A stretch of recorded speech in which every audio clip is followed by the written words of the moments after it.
Student, हम लोग एक नया सेशन लेके स्टार्ट कर रहे हैं जो कि रात के 9 बजे होता था।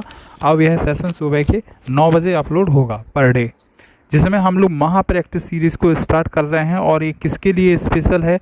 ये स्पेशल है यूपी ट्रिपल एससी एग्ज़ाम के लिए और साथ ही यूपी प्लस के एग्ज़ाम के लिए। ये बेहद इम्पोर्टेंट है जो कि परीक्षा 2022 में होने को जा रही है। चाहे फिर वो पैट का एग्ज़ाम हो यूपी ट्रिपल एससी का, या कोई अन्य एग्ज़ाम हो, या यूपी पुलिस कांस्टेबल हो, या एसआई हो, इसमें भरपूर प्रैक्टिस हम लोग करेंगे। इसको हम पहले भाग से स्टार्ट करते हैं और इस सीरीज़ को कंटिन्यू रखेंगे। तो शुरू करते हैं बिना किसी टाइम गंवाए। और पर डे याद रखें कि सुबह 9 बजे से इस सीरीज़ को होगी। यहाँ पर अपनी नॉलेज को रखिएगा। तो स्टार्ट करते हैं। पहला क्वेश्चन है आपके सामने कि मोहनजोदड़ो में कौन सी संरचना मिली जो सबसे महत्वपूर्ण है? इसका आंसर आप लोग सोच लीजिएगा, ठीक है। इसका आंसर क्या होगा? देखें, आप लोगों को पता होगा कि जो मोहनजोदड़ो शब्द है, हम लोग इसमें इस सीरीज़ में एक्सप्लेन भी करेंगे थोड़ा बहुत कि मोहनजोदड़ो का अगर अर्थ देखा जाए तो क्या होता है। तो मोहनजोदड़ो का जो अर्थ होता है वो होता है मृतकों का टीला। ये आपको पता होगा कि मोहनजोदड़ो के अर्थ को क्या बोलते हैं? मृतकों का टीला, ठीक है। ये बात आपको पता चल गई होगी। तो कौन सी संरचना मिली, आपने सोचा होगा कि कौन सी संरचना मिली है। तो आंसर चेक करते हैं। आपका आंसर होना चाहिए ए, महास्नानागार, ठीक है। मोहनजोदड़ो से महास्नानागार जो है वो सबसे महत्वपूर्ण इमारत मिली है, ठीक है।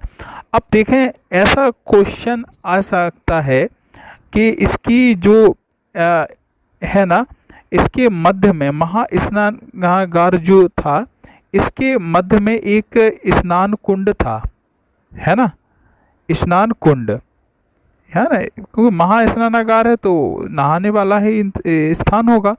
तो अगर इसकी लंबाई देखी जाए कि इसकी लंबाई कितनी है, तो इसकी जो लंबाई है वो कितनी थी? 11.8 मीटर, है ना। जो स्नान कुंड है इसकी लंबाई कितनी है? 11.88 मीटर। और जबकि अगर इसकी चौड़ाई देखी जाए तो इसकी चौड़ाई कितनी थी? 7.01 मीटर, ठीक है। और अगर कुंड है तो ये क्या होगा? गहरा होगा। तो अगर इसकी गहराई को नापा जाए तो इसकी गहराई नापने पर कितनी मिली थी? 2.43 गहरा, ठीक है। देखें, ये भी पूछ सकते हैं कि इसका उपयोग भी पूछ सकते हैं किसी एग्ज़ाम में। मान लो पिछले एग्ज़ाम में ये पूछा तो हो सकता पूछ लें कि जो महास्नानागार मिला है इसका उपयोग बताइए संभवतः किस लिए किया जाता था। तो इसका उपयोग है तो अनुष्ठानिक क्रियाकलापों के लिए किया जाता था, ठीक है। किसके लिए? अनुष्ठानिक क्रियाकलापों के लिए किया जाता था। तो इतनी बात आप मोहनजोदड़ो से समझ गए होंगे। तो सबसे महत्वपूर्ण जो संरचना मिली उसका नाम क्या है? महास्नानागार। मोहनजोदड़ो को हम लोग मृतकों का टीला कहते हैं। इसकी लंबाई चौड़ाई आपको पता चल गई होगी। अगले प्रश्न पे आते हैं। अगला प्रश्न है कि खिन्न खान निम्नलिखित में से किस राजवंश से संबंधित था? तो 4 आपके सामने ऑप्शन है, जिसका गुलाम वंश है। गुलाब लिख गया गलती से, ये कौन सा है? गुलाम वंश है, ठीक है। और बी खिलजी वंश है, डी सैबंद वंश, और डी कौन सा है? साय वंश। तो इसको आप चेक कीजिएगा अपने आंसर को। देखें, आप जब तक आंसर चेक कर रहे होंगे तब तक हम आपको बता दें कि यहाँ तो इसका आंसर क्या सही होना चाहिए? सही सैबंद वंश। आंसर चेक करते हैं इसका आंसर क्या है? सही सैबंद वंश। देखें जो खिन्न खा था ना, ये दिल्ली सल्तनत, दिल्ली में जो राज चल रहा था जिसे क्या बोलते हैं? दिल्ली सल्तनत। दिल्ली जो सल्तनत थी उसके सैबंद वंश का क्या था?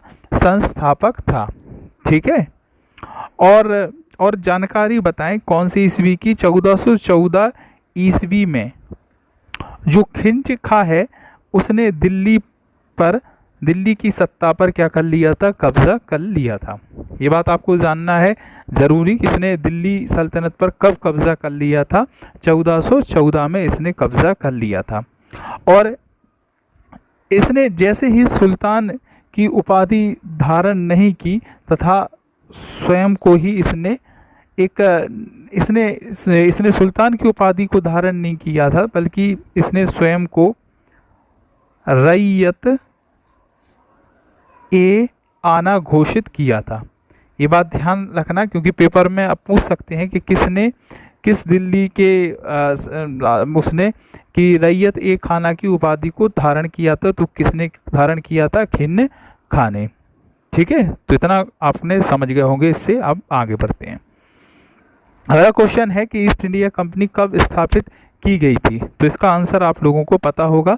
कब स्थापित की गई थी? 1600 में। इसके आंसर को चेक करते हैं। इसका आंसर सही है, 1600 में स्थापित की गई थी। कितने? तो 31 दिसंबर सन 1600 ईस्वी में इसकी स्थापना हुई थी।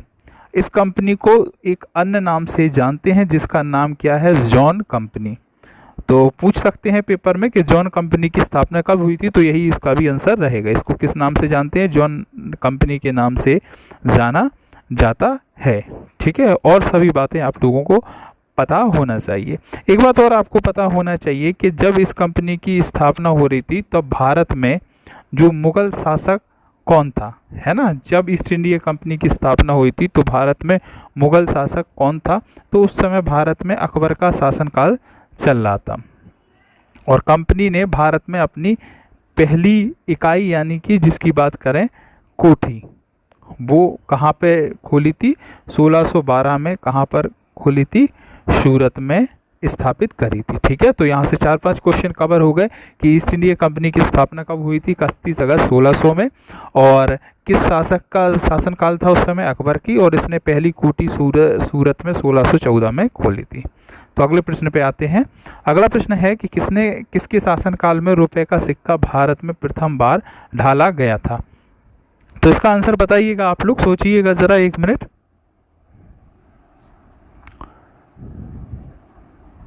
तो इसका आंसर चेक करते हैं। इसका आंसर क्या है? शेरशाह सूरी। शेरशाह सूरी के शासनकाल में ऐसा हुआ था। ठीक है, सबसे पहले भारत में सिक्का डाला गया था। तो सूरी साम्राज्य जो था, उसका संस्थापक किसे कहा जाता है? शेरशाह सूरी को कहा जाता है। ठीक है, देखें एक बात आपको बता दें कि 1540 ईस्वी की बात बता रहे हैं आपको। 1540 ईस्वी के बाद दिल्ली की गद्दी पर ये बैठा था। ठीक है, शेरशाह सूरी की बात कर रहे हैं। और शेरशाह सूरी ने 178 प्लेन चांदी का रुपया और 2 से 380 ग्रेन तांबे का ताम चलवाया था। ये बात आपको जानना जरूरी है। ठीक है, एक आपको पता होना चाहिए कि सिकंदरी गजदा किस ने करवाया था? एक नाम दिया था, एक भूमि की नाप थी जिसमें भूमि को नापा जाता था, उसको क्या नाम लिखा? सिकंदरी गजदा। सन की जो प्रयोग किया था इसने ही शुरू किया था। देखिए, डाक प्रथा का जो प्रचलन है इसने ही शुरू कराया था। ठीक है, पट्टा वगैरह ये सब चीज़ें इसी ने ही शुरुआत कराई थी। ठीक है, अगले प्रश्न पे आते हैं। अगला प्रश्न है, धार के राजा भोज निम्नलिखित में से कौन सा राजवंश से संबंधित थे? तो 4 ऑप्शन आपके सामने हैं, जिसमें से एक ऑप्शन है परमार, दूसरा है गुप्त, तीसरा है चौहान और चौथा है प्रजापति।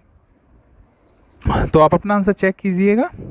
तो इसका सही आंसर क्या है? परमार। जो धार के राजा थे उनका नाम क्या था? भोज परमार। भोज परमार, इन जो क्या होता है ये पूरा भोज परमार वंश से ये क्या थे?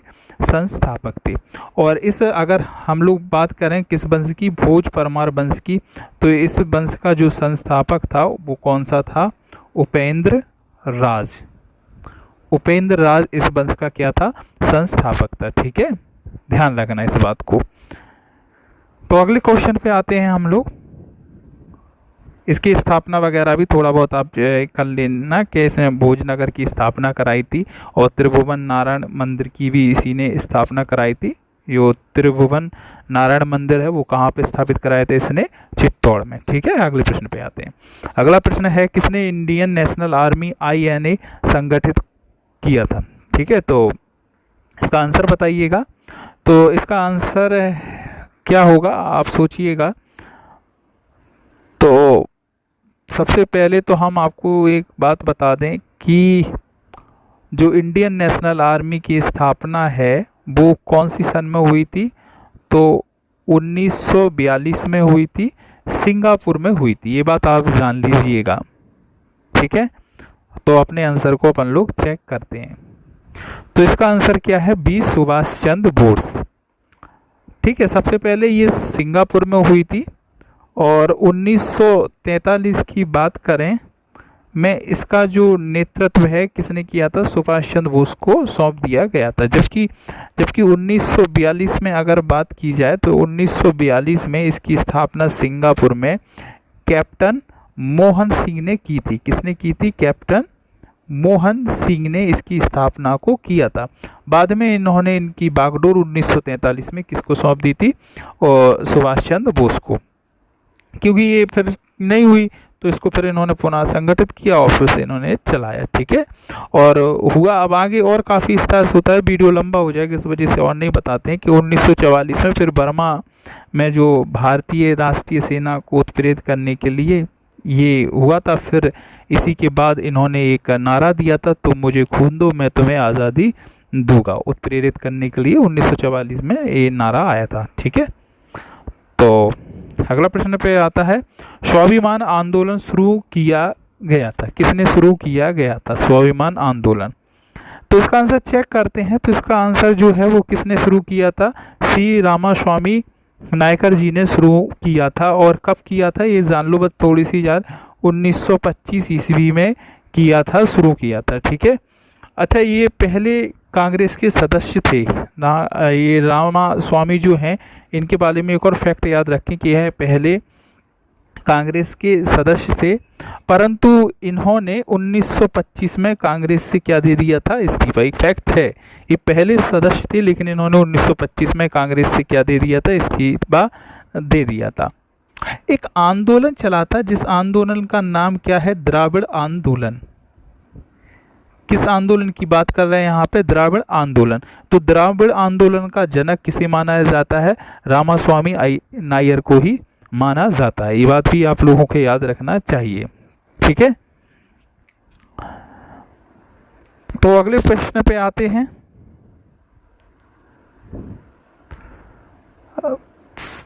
अगला प्रश्न है, 1857 के स्वाधीनता संग्राम में राव तुलाराम ने किस क्षेत्र में अंग्रेजों का मुकाबला किया था? तो इसका आंसर चेक कीजिएगा। इसका आंसर क्या है? इसका आंसर आप सोच रहे होंगे, तो इसका आंसर है ए, नारनौल रेवाड़ी, ठीक है। तो 1857 में इन्होंने ये सब किया था। 1857 की जो क्रांति हो रही थी तब उसकी बात हो रही है इनकी। तो आगे बढ़ते हैं। अगला प्रश्न है, वर्ण का जाति से कोई लेना देना नहीं है, यह कथन किसने कहा था? बताइएगा, ये अच्छा प्रश्न है। तो वर्ण से जाति का कोई लेना देना नहीं है, ये प्रश्न ये कथन किसने कहा था? महात्मा गांधी जी ने कहा था। किसने कहा था? महात्मा गांधी जी ने कहा था, ठीक है। और ये कथन जो है वो 15 अगस्त 1936 को प्रकाशित हुआ था, ठीक है। और किस में हुआ था? हरिजन, जो एक साप्ताहिक पत्रिका चलती थी जिसका नाम क्या है? हरिजन में प्रकाशित हुआ था 15 अगस्त 1936 में। ये इतना इम्पोर्टेंट नहीं है, हालांकि जान सकते हैं अपन लोग, जाति प्रथा का विरोध करने के लिए ऐसा हुआ था। अच्छा, ये इस लेख के समय पर हुआ क्या था कि जो भीमराव अंबेडकर थे कि उस बयान पर यह लिखा गया था जिसमें अंबेडकर जी ने वर्ण और जाति को एक ही रहने के लिए कहा गया था, ठीक है। तो ध्यान रखना है इसमें, ठीक। अगला प्रश्न है, कलाम ए रंग एक पुस्तक, एक कविता है, किसके द्वारा लिखी गई? इसका आप आंसर को बताइएगा। तो इसका सही आंसर है ये सैयद गुलाम जो है विक साहब, इनके द्वारा लिखी गई थी, ठीक है। विक नहीं है, मिक द्वारा लिखी गई थी। कलाम ए नैरंग, ठीक है, कविता थी। ये कब की बात है? 1982 की। ये 1982 में पाकिस्तान के कराची से प्रकाशित हुआ था ये, ठीक है, ये कविता का। इसका जो पहला संस्करण था वो 1907 में आया था, और दूसरा जो है वो 1917 में, और तीसरा जो है वो कब हुआ था, 1982 में विस्तृत रूप से आया था। पहला आया था 1907 में, दूसरा 1917 में, तीसरा 1982 में विस्तृत रूप से आया था। देखें, गुलाम मिर्जी को मीर नाय रंग के नाम से भी जानते हैं, ये बात आप फैक्ट याद रखें, मीर नाव रंग के नाम से भी इनको जाना जाता है। ठीक है, ये हो सकता है। ठीक है, देखें ये भी थे, ये प्रतिष्ठा से ये वकील, कवि, प्रमुख आंदोलन के नेता भी थे ये। ठीक है, अगले प्रश्न पे आते हैं। अगला प्रश्न है, सूर्य के सबसे निकटतम ग्रह कौन सा है? सूर्य का सबसे निकटतम ग्रह आपको पता चल गया होगा, तो ये सबको सरल है, बी कौन सा है, बुध एवं शुक्र। ठीक है, अगले प्रश्न पे आते हैं। अगला प्रश्न है, निम्नलिखित में से किस पर्वत श्रेणी में डोटा वेट्टा चोटी स्थित है? तो इसका आंसर बताइए। तो इसका आंसर जो है वो कौन सा है? उसका आंसर है ए, नीलगिरी पहाड़ियों पे ये चीज़ें स्थित हैं। ठीक है, और नीलगिरी की पहाड़ी जो हैं वो पश्चिमी घाट एवं पूर्वी घाट के मिलन स्थल पर पाई जाती हैं। ठीक है, ये नीलगिरी की पूछ लेते हैं, कभी कभी क्वेश्चन ध्यान रखना है कि कहाँ पे पाई जाती, पश्चिमी घाट होगा और पूर्वी घाट, उनका मिलन जहाँ पर हो रहा होगा वहीं पे ये घाटी पाई जाती हैं। ठीक है, और साथ में अगर स्थान की बात आ जाए कि नीलगिरी की परमाणु कौन सी राज कहाँ है, तो ये बात आपको बता दें कि नीलगिरी की जो पहाड़ी हैं वो तमिलनाडु, केरल, कर्नाटक, ये राज्य में क्या है, स्थित है नीलगिरी की पहाड़ी। ठीक है, अच्छा, इस जो नीलगिरी की पहाड़ी है इसकी सबसे ऊंची जो चोटी है उसको क्या बोले जाता है, डोटा वेट्टा बोला जाता है। अगर हम इसकी ऊंचाई की बात की जाए तो इसकी ऊंचाई जो है 2600 कितनी है, 37 मीटर है। इस बात को आप ध्यान रखना। ठीक है, अगर दक्षिण भारत की दूसरी सर्वोच्च, अगर हम दक्षिण भारत से देखें तो दक्षिण भारत से दूसरी सबसे ऊंची चोटी की बात की जाए तो भी यही पड़ती है। ठीक है, ये बात भी आप ध्यान रखना। ठीक है, तो आगे बढ़ते हैं। और अच्छा, जब दूसरी की बात आई तो सबसे ऊंची चोटी की बात की जाए दक्षिण भारत की तो अन्नाई मुडी जो है वो है सबसे ऊंची चोटी। अन्नाई मुडी नाम तो सुना होगा ना, ये कहाँ पे होती है, केरल के इडुक्की जिले में पाई जाती है। तो अगले प्रश्न पे आते हैं। अगला प्रश्न है, क्षेत्रफल की दृष्टि से भारत का सबसे छोटा केंद्र शासित प्रदेश कौन सा है? तो इस बात को आप लोग बताइएगा। देखें, ये पिछले साल का जो प्रैक्टिस सेट है, इस वजह से इसका आंसर क्या है, सी, लक्षद्वीप। कौन सा है? तो उस समय की पिछले साल की बातें इसके हिसाब है ना, तो बताया जा रहा है कि कितने हैं, 8 केंद्र शासित प्रदेश हैं, और जिसमें सबसे छोटा जो है वो कौन सा है, लक्षद्वीप जो केंद्र शासित प्रदेश है। अगर हम इसका क्षेत्रफल देखें तो इसका क्षेत्रफल मात्र कितना है, 32 वर्ग किलोमीटर। इसका क्षेत्रफल कितना है, 32 वर्ग किलोमीटर। ठीक है, अच्छा, केंद्र शासित प्रदेश से आपको पता होना चाहिए कि कितने केंद्र प्रदेश हैं और उनके नाम। तो D4 क्या होता है, दिल्ली। पहले नंबर पे क्या है, दिल्ली। दूसरे नंबर पे क्या है, C4 चंडीगढ़। और तीसरे नंबर पे क्या है, अपना लिख रहे हैं लक्षद्वीप। चौथे नंबर पे क्या लिख रहे हैं हम लोग, अंडमान निकोबार द्वीप समूह। इसके बाद 5वें नंबर पे D यानी कि दादरा नागर हवेली, और ये दादरा नागर हवेली दमन द्वीप सुना हो।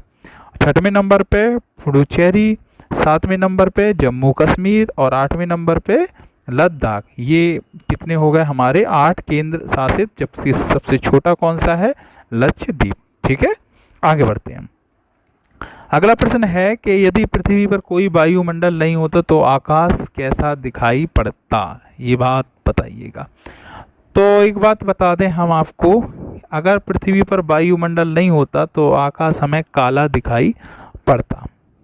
ठीक है, ये बात तो क्लियर हो गई ना, आकाश कैसे दिखाई देता, काला दिखाई देता। क्यों दिखाई देता? क्योंकि जो वायुमंडल है वो गैस और जलवायु का क्या है, मिश्रण है, और पृथ्वी पर वायुमंडल की उपस्थिति होती है, उसके कारण जो सूर्य की प्रकाश की किरणें हैं वो पृथ्वी, जो सूर्य की जो पृथ्वी पर वायुमंडल होती है उसमें जो सूर्य की प्रकाश की किरणें होती हैं वो पृथ्वी पर रोक ली जाती हैं। इस वजह से वायुमंडल के कारण प्रकाश की किरणें प्रकीर्णित हो जाती हैं और हमें आकाश चमकीला दिखाई देता है। तो कुल मिला के मोटा मोटा याद रखो कि प्रकीर्णन के कारण दिखाई देता है, और अगर वायुमंडल ना हो तो हमें कैसा दिखाई देगा, ये काला।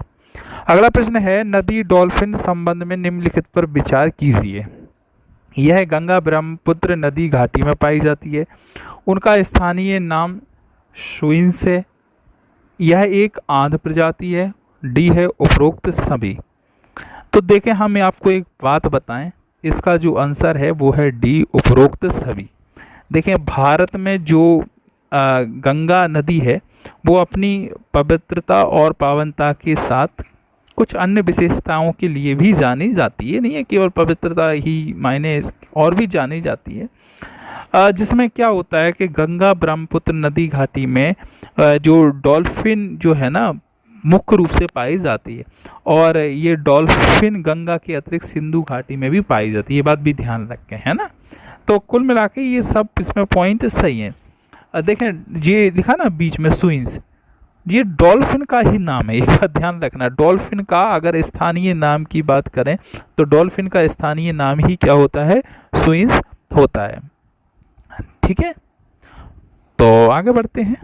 अच्छा, एक बात और बता दें आपको, 2010 में डॉल्फिन को राष्ट्रीय जलीय जीव का दर्जा दिया गया था, और वर्तमान में इसका जो अस्तित्व है वो खतरे में है। अगला प्रश्न है, जजमानी प्रणाली ग्रामीण ... की रीढ़ की हड्डी है। पहला ऑप्शन है आपके सामने अर्थव्यवस्था और सामाजिक आदि, दूसरा है धर्म और संस्कृति, राजनीति और प्रशासनिक, और डी है उपरोक्त में से कोई नहीं। तो 16वें का जो आंसर है वो क्या है, अर्थव्यवस्था और सामाजिक आदेश। ठीक है, यही है इसकी रीढ़ की हड्डी। अगले प्रश्न पे आते हैं। अगला प्रश्न है, निजी क्षेत्रों को सौंपी गई 7वीं योजना ... परत की गई थी। कितने भागों में परत की गई थी? तो इसका आंसर आप लोगों ने देखा होगा, इसका आंसर है बी, यानी कि 3 परत की गई थी। ठीक है, जो निजी क्षेत्रों को जो सौंपी गई थी जो 7वीं योजना, उसकी जो संरचना की कितनी परत थी, 3 परत थी। अच्छा, इस योजना को त्रिस्तरीय योजना भी कहते हैं, ये बात भी ध्यान रखना। त्रिस्तरीय योजना के अंतर्गत इसके मॉडल को तैयार किया गया था। ठीक है, अगले प्रश्न पे आते हैं। सिक्योरिटी प्रिंटिंग प्रेस कहाँ पर है? इसका आंसर है ए, नासिक में। और नासिक कहाँ आता है? महाराष्ट्र राज्य में आता है। ठीक है, यह एक सरकारी प्रिंटिंग मशीन है, ये बात ध्यान रखना आपको। ठीक है, अगले क्वेश्चन पे आते हैं। अगला क्वेश्चन है, मनरेगा का पूरा नाम बताना है। तो आप लोगों को अच्छे से पता होगा, Mahatma Gandhi rural employment guarantee act. C answer इसका बिल्कुल राइट है। ठीक है, जिसे क्या बोलते हैं, नरेगा, मनरेगा को नरेगा। ठीक है, अच्छा एक बात आपको पता है इसके बारे में, इसकी जो शुरुआत है वो कहाँ से हुई थी?